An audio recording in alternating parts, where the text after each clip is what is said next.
I raised my daughter by myself on a machinist's wages and a widower's stubbornness, and at a wedding her new father-in-law peeled a 50 off a gold money clip, dropped it in my lap in front of 300 guests, and told me to catch a bus home. The ballroom went quiet the way a room does when everyone is suddenly very interested in their dinner rolls. I set my napkin down, stood up, laid that 50 back on his plate, and asked him one quiet question. Did he have any idea whose money had paid for the open bar he'd been drinking from all night? For about 3 seconds, the smile slid right off his face. Before I tell you the rest of it, do me a small favor. Tell me in the comments where you're watching from, your town, your state, your country, and if you've ever had somebody look you up and down and decide you were nothing. Stay with me, because this one is for you. Hit that subscribe button. It costs you nothing, and it tells me there are still folks out there who believe what goes around comes around. My name is Wendell Pruitt. I'm 67 years old. I spent most of my life in a gray brick town outside Pittsburgh, where the river smelled like iron, and every other man I knew worked with his hands. That night I was sitting at the worst table in the whole reception, table 19, shoved back by the kitchen doors where the busboys came barreling through with their bins. Every time a tray went by, the door clipped the back of my chair. I didn't say a word. I just sat there in a rented charcoal suit that pinched across the shoulders and watched my daughter Whitney move across the floor in a gown that probably cost more than my first car, laughing under strings of little gold lights, the happiest I'd seen her in years. I'd have paid twice over for that smile. Fact is, I more or less had. The father-in-law's name was Sterling Vaughan. You could smell him before you heard him, that thick, expensive cologne and a glass of scotch that wasn't his first. He came over to my table swaying a little, looking down at me like I was a coffee stain on a white shirt. He didn't shake my hand. He looked at the cuffs of my rented jacket, the cheap stitching, and he made a little sound through his nose like he'd smelled something gone bad in the fridge. "Pruitt," he said, loud enough for the tables nearby to hear. "Dinner's done. We're about to start the formal photographs, the ones for the society page." He let that hang there a second. "You've had your meal. Why don't you head on out before the photographer gets to this side of the room?" I kept my voice even. "I'm staying for the father-daughter dance, Sterling. That's the bride's father's right, always has been." He laughed, a sharp barking thing, turning his head so his friends at the next table caught it too. "The bride's father," he repeated, savoring it. "Look around you, old man. You've got judges in this room. You've got the mayor's chief of staff. You've got men who built half this city. And then there's you, a worn-out grease monkey in a $40 suit sticking out like a busted tooth. You're ruining the picture just by sitting in it." I felt that slow burn start in my chest, the kind I'd learned a long time ago to keep banked down low. Because here's the thing he didn't know. The room he was so proud of, the whole shining evening, I had quietly kept it from falling apart that very afternoon, when the caterer called Whitney in tears because the bond's deposit check had bounced and they were threatening to walk with 2 hours to spare. It was me who drove to the bank, me who wired the balance, me who made sure my daughter had her night. The crab and the prime rib and the open bar Sterling had been pouring down his throat. That was paid for by the calloused hands he was sneering at. I was about to tell him so, gently, just to let some air out of him, when I saw Whitney coming. My heart lifted right up. I thought, here comes my girl, she'll set him straight. She crossed the floor, holding up the front of her dress, hurried over to our dark little corner, and leaned down close. She wouldn't look at me. She looked at the floor, at my shoulder, anywhere but my eyes. "Dad," she whispered, and her voice was tight and embarrassed. "Please, just go. You're making Sterling uncomfortable and Blake's getting upset. Take a cab. I'll call you tomorrow. I have been hit before. I came up rough, but nothing ever landed on me like those words from my own daughter. I sat there and I looked at her. This girl I'd raised completely on my own since she was 9 years old, since the morning her mother dropped a coffee cup in the kitchen and was gone before the ambulance ever got there.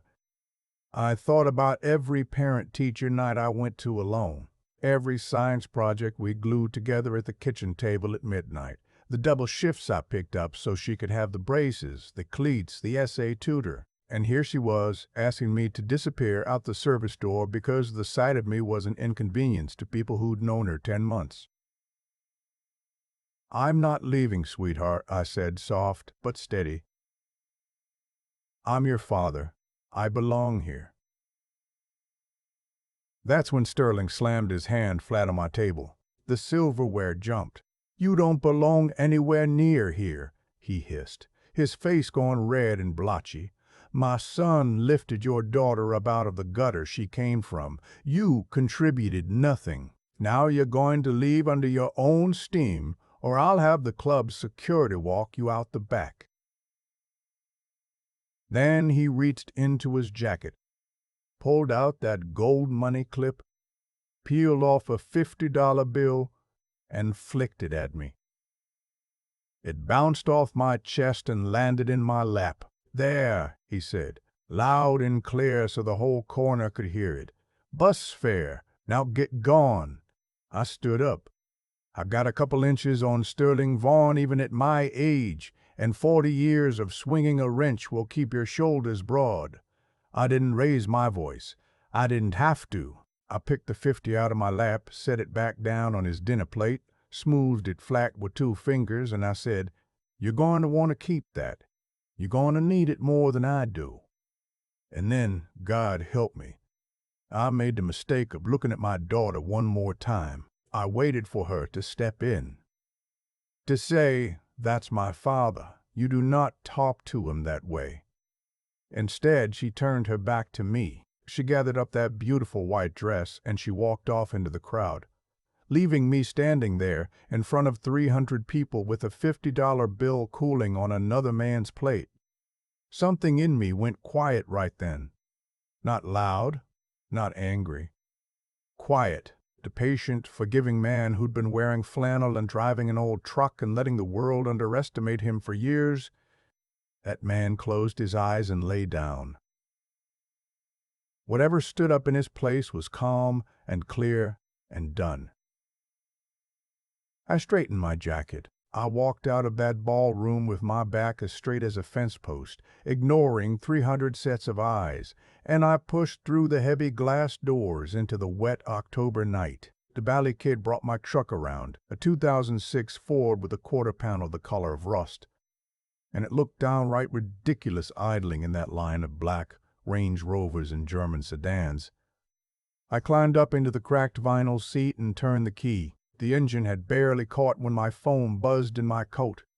For half a second, I let myself hope it was Whitney. An apology. Something. I pulled it out. It was an alert from my everyday checking account. The plain one. The one she thought held everything I had left in the world. Insufficient funds. I sat there and stared at it while the wipers smeared the rain around. That account was supposed to hold the money my daughter believed was my entire nest egg, the $100,000 she thought I was going to live on until the day I died. I tapped the alert and watched the details load over the slow signal. A wire. $100,000. Sent that very afternoon to Blake Vaughn, authorized by Whitney Pruitt. They hadn't just humiliated me in front of 300 people. While I was being told I wasn't worth a bus seat, my own daughter had been draining what she believed was my last dime and handing it to the family that threw me out like trash. I drove home in the rain without the radio on. I pulled into my cracked driveway, walked up the porch steps that have needed fixing for 10 years, and sat down at the kitchen table in the dark. The only light came off the street lamp through the window. I opened my old laptop and logged into the bank. There it was, plain as day, a flawless forgery of my signature on the transfer authorization. Whitney and I had opened that joint account when she went off to college for emergencies. She knew my handwriting better than I did. She knew the answers to every security question because she'd been the one writing them down for me. She'd called the fraud line, talked her way through it, and moved the money to a husband. A normal man my age might have broken down, might have called the cops shaking, crying about being robbed by his own child. I didn't do any of that. I felt that strange, cold calm settle over me like a blanket, and I got up from the table and I walked into the spare room I use as an office. I pushed the heavy bookcase aside. I peeled back a corner of the old carpet to get at the floor, safe sunk into the concrete. I worked the dial and the door swung open, and inside there was no cash and no photographs. There was a black phone I hadn't powered on in 5 years and a thick leather folder. I turned the phone on and waited for it to find the network. Then I dialed the only number it held. It rang once. Pruitt. The voice was crisp, awake, sharp as a chisel, even past midnight. Quentin Mercer. The man who'd run my affairs for 20 years, a corporate attorney other lawyers were afraid of. The kind of man who could unwind an empire before his coffee got cold. "Quentin," I said, "it's time." There was a short pause on the line. "You're certain, Wendell? You've worn the work boots for a long time. The day you take them off, they don't go back on." I looked down at my rented suit. There was still a dark spot where Sterling's 50 had landed. "The boots were a mistake," I said. "I wanted to raise a girl who knew the worth of $1. Instead, I raised one who's ashamed of where she came from, who married into a pack of jackals, and who emptied her own father's accounts tonight to feed them. I'm done pretending to be small. What do you want done?" "Open the books on Stern and Vaughn," I said. "All of it. I want to know exactly what that man is made of." 2 mornings later, I was sitting on the 40th floor of a glass tower downtown, in a conference room with windows on 3 sides and the whole gray city laid out below. I hadn't slept much. I was still in plain clothes, a flannel shirt and a canvas coat, because that's who I am, and I wasn't about to put on a costume for Quentin. He stood at the head of a long table with a row of folders laid out in front of him like a surgeon's tools. "You should sit," he said. I sat. He slid the first folder across to me. "Sterling Vaughn is smoke and mirrors. The man throws $300,000 weddings and drives a different car every season, but Vaughn Development is bleeding out. He overbuilt a luxury subdivision out past the lake, Vaughn Bluffs, 50-some custom homes on spec, and the market turned on him. He's carrying construction loans he can't service. And here's the ugly part." Quentin tapped the page. "He's been dipping into buyer escrow deposits to cover his own lifestyle. Earnest money from families who think they're buying a house. That's not just bankruptcy. That's a federal crime." I turned a page and looked at the red ink running all down the columns. "So he's a fraud," I said. "A loud man standing on a rotted-out floor, telling everybody it's marble. That's the size of it. But he's got one card left." Quentin pulled out another folder. "His whole house of cards stays standing as long as the bank keeps extending his line of credit. He's got a balloon payment coming due in 30 days on the Bluffs project. If he gets the extension, he can refinance, finish the homes, and limp along another year. If he doesn't, the loans get called, the project collapses, the escrow theft surfaces, and the whole thing comes down on his head in a week." "And who," I said, already feeling the cold knot pull tight, "holds those loans?" Quentin let a thin smile cross his face.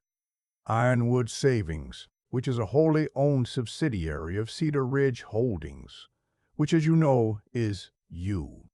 Sterling Vaughn has been writing his mortgage check straight into your accounts for 6 years. He has no earthly idea that the grease monkey he fled to 50 had owns the bank that's keeping his entire empire alive.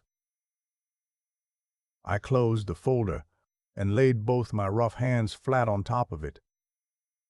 The irony of it sat heavy in the room. I owned the ground he walked on, and he'd thrown money at me like I was the help. Quentin sat down across from me, and for a second the lawyer dropped away, and there was just an old friend looking at me. "Wendell, I've managed your money for 20 years. I watched you turn one used machine shop into a company that owns a bank and half the commercial property in 3 counties. Why in God's name did you never tell Whitney? If that girl had known what she stood to inherit, she'd never have gone looking for security in a family of conmen like the Vaughns." I got up and walked to the window and looked down at the little cars crawling along far below. "It took me a while to find the words, because of her mother," I said finally. "Eleanor and I had nothing when Whitney was born. I mean nothing. I worked 14-hour days just to keep the heat on. When Eleanor passed, Whitney was 9, and I made a promise, standing in that hospital hallway, that I'd raise our girl to know the value of an honest dollar, to respect work, to be a person worth something on the inside." I turned around. Then the money started coming, and I watched what sudden money did to the children of every man I did business with. Turned good kids into spoiled little monsters who figured the world owed them a Mercedes. I was scared to death of losing my daughter to that, so I kept the company in trusts, kept driving the truck, kept the small house. I never made her go without. I paid for her college in cash, paid for everything she ever needed, quietly. But I let her think the man at the head of the table was just a tired old machinist. I shook my head. I thought I was protecting her soul, Quentin. I went and did the opposite. She didn't grow up grounded. She grew up ashamed. She spent her whole life trying to climb out of a hole I never actually put her in. And the first flashy family that opened the door for her, she ran straight through it. Quentin let that settle.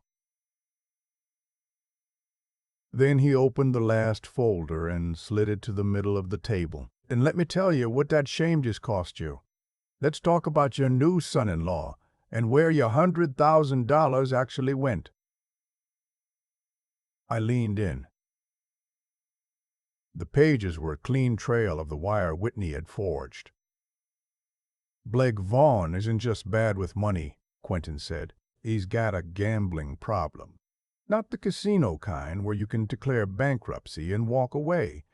He's into an offshore sports book that's run out of the back of a very ugly operation, the kind of people who collect with a baseball bat.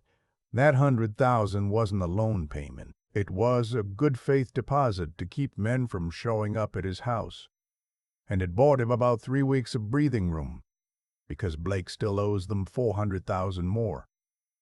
The whole debt comes due at the end of the month. The Vaughns are out of cash. Sterling won't sell off the company assets to save his own son. And Whitney just put her name on a federal wire fraud to keep her husband's kneecaps intact. The whole picture clicked into place, sharp and cold. A father who was a fraud 1 bad month from prison, a son drowning in debt to violent men, and my daughter, my beautiful, foolish girl, was the anchor they were both clinging to. Quentin folded his hands. "I can call Sterling's loan tomorrow morning with 1 phone call. I can deny the extension, foreclose on the bluffs, and watch the whole thing burn inside of a week. But if we pull that pin, Blake goes down too, and he'll drag Whitney down with him to save his own skin. The fraud charge alone could put her away for years. So," he looked at me, "what do you want to do?" I stood in that quiet room and I thought about the ice in his eyes when Sterling flicked that bill at me. I thought about my daughter turning her back and walking into the crowd. I thought about all the years I'd kept my hands over her like a shelter, and how she'd grown up resenting the shade. "Buy the debt," I said. "Call those people. Offer them their 400,000 plus a 10% premium tonight. I want Cedar Ridge to legally own every dollar Blake Vaughn owes. I want to hold his whole life in my hand." Quentin nodded slowly. "And the loan extension for Sterling. Deny it. But not yet." I looked out at the city.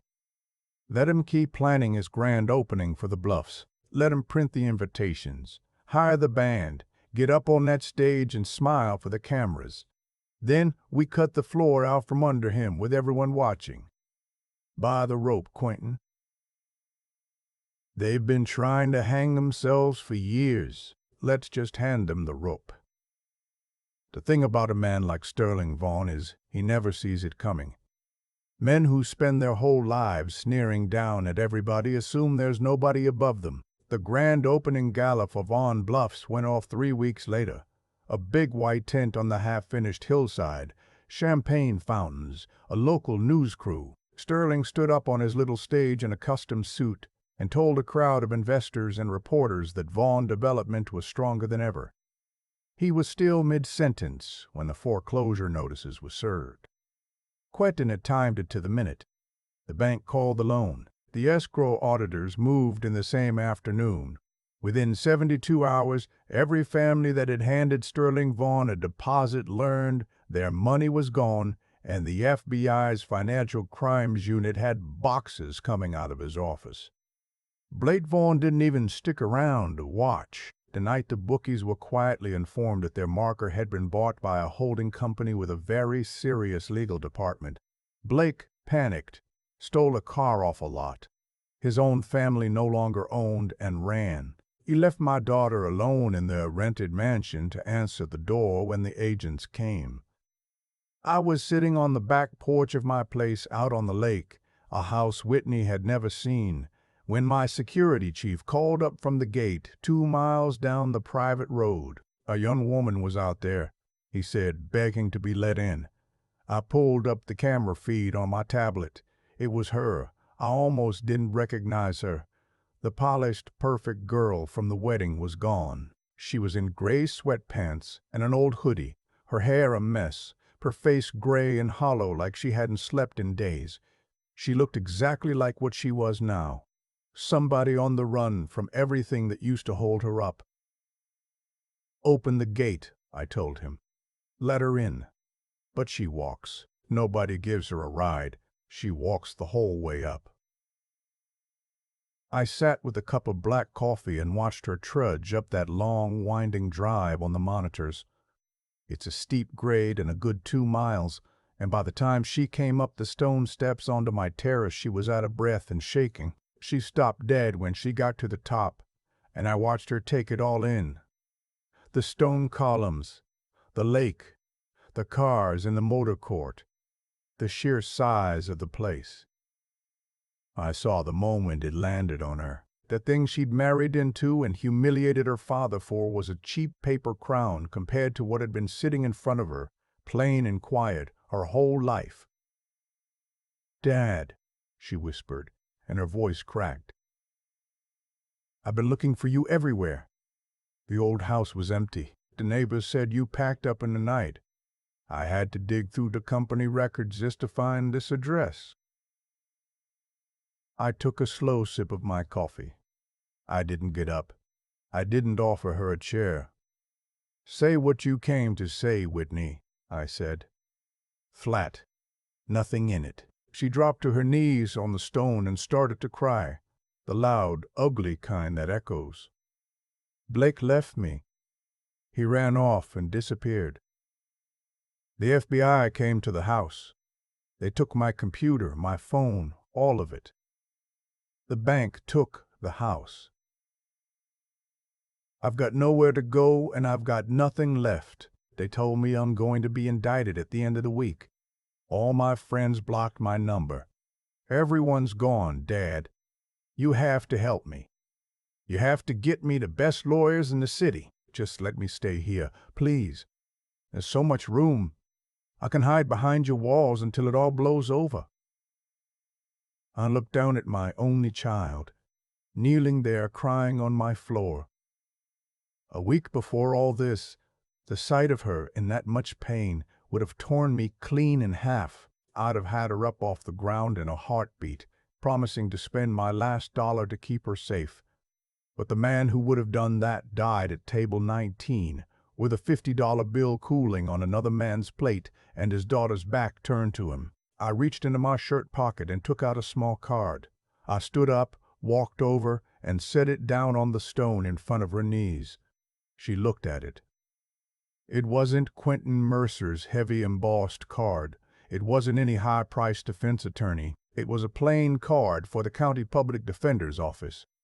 "What is this?" she whispered. "That's the number for the lawyer the court's going to give you," I said. "An overworked young woman who's going to be carrying 80 other cases when she takes yours. You chose to forge my name and commit a federal crime to bail out a coward. You stood there while a man poured contempt all over me in front of 300 people, and you turned your back and walked away to keep your seat at his table. You made every one of these choices yourself." She grabbed the hem of my pants, sobbing. "Dad, please, I'm your daughter. I'm your only child. You've got hundreds of millions of dollars. You can make this all go away with one phone call, please." I reached down, took her hands off my trousers, and gently set them aside. "I raised a daughter," I said, looking right into her eyes. "I raised a girl who knew what hard work and loyalty meant. But I look at you on this porch and I don't know who you are. The daughter I raised would never have sold her own father out for a gold watch and a fake mansion." I straightened up and took a step back. "You're not my daughter right now. Right now, you're somebody who robbed me to protect the people who spit on me. Get off my property, and if you ever set foot here again, my people will have you arrested for trespassing." I turned around and walked into the house and slid the heavy glass door shut behind me, and I didn't look back, even with the sound of her crying still coming through the stone. 6 months went by. Winter broke into a long, warm spring out at the lake, and the place got the kind of quiet I'd been chasing my whole life. No shouting in the hallways, no demands for vacations and cars, no one pretending to love me so they could get at my accounts. Quentin sent me a summary every morning. I read the last of it on the porch with my coffee, watching the sun come up off the water. Sterling Vaughn went down on 31 counts. Fraud, embezzlement, theft from the buyer escrow accounts. They put him in front of a federal judge in an orange jumpsuit, and the man who used to flick 50s at people stood there and cried and begged, called himself the victim of a hostile takeover. The judge looked at the dozens of families who'd lost their down payments, looked at the mountain of evidence my people had handed the prosecutors, and gave him 12 years. He'll be pushing 80 before he breathes free air. The bluffs sit half built out past the lake to this day, weeds coming up through the foundations. Blake didn't get far. They picked him up at a truck stop in Oklahoma trying to buy a sandwich with a stolen card. He's in a cell now waiting on his own trial. The men he owed have been paid off and made to disappear by my attorneys, so at least his legs are safe. But he'll spend his best years in the same kind of jumpsuit his father's wearing. And Whitney? She cooperated with the government, handed over everything she had on the Vaughns, told them exactly how the men in her life pushed her into it, and as the only reason she's not in a cell herself. But freedom came with a price. The court ordered her to pay back every dollar she took from me in restitution. The cars are gone. The designer clothes are gone. The whole shining life is gone. My investigator tells me she's living in a one-room apartment on the worst street in the city, working night shifts as a waitress in a diner that never closes, hustling for tips to make her court payments. No degree. A federal felony on her record forever. I sat there with the tablet face down on the table and I looked out at the water for a long while. I didn't smile. There's no joy in seeing your own blood scrubbing tables at 3 in the morning. I didn't feel like I'd won anything, but I did feel something settle in me, something deep and unshakable. And the closest word I've got for it is peace. The universe had set itself back to level. Bad actions finally landed where they were always going to land. I spent my whole life trying to soften the world for that girl, and all I did was raise her soft. Now the world was teaching her the lesson I never could, in the only language she'd ever truly hear. That same morning, Quentin came out to the porch with a thick stack of paper and a gold pen, the last piece of business. For years I'd hidden my money in blind trust because I was scared of what it might do to my family. Well, there wasn't any family left to ruin, so I knew exactly what to do with it. I signed 90% of everything I own into a foundation.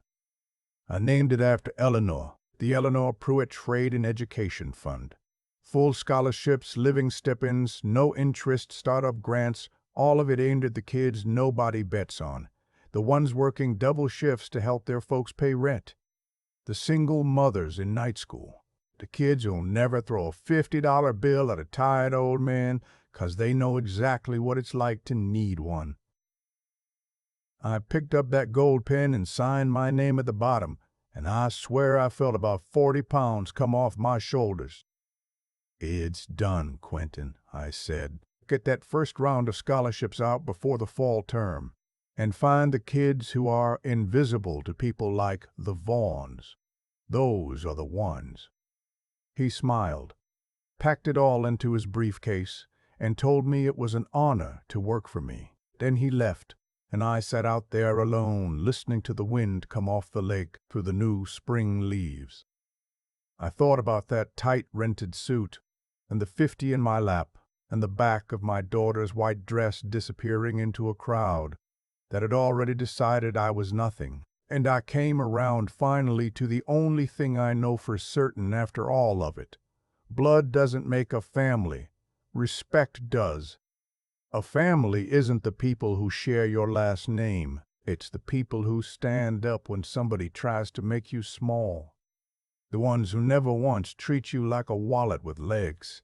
And sometimes the only way to teach respect to people who've decided to use you up is to take your hands off them entirely, step back, and let them fall the whole way down to the bottom. They dug for themselves. Thank you for sitting with me and listening to my story, if any part of it landed on you.